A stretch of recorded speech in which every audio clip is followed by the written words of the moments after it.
நல்லதே நடக்கும், நல்லதே நடக்கும்.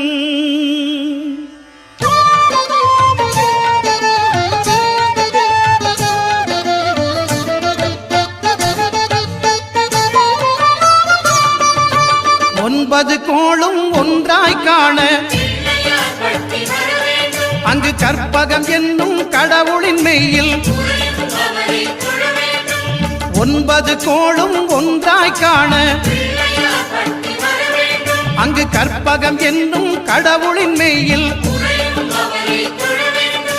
சூரியன் முதலாய் 9 கிரகமும் பலவித குணங்களை கொண்டிருக்கும். எங்கள் கற்பக தருவில் அவை வரும்போது ஒன்றாய் சேர்ந்து பலனளிக்கும்.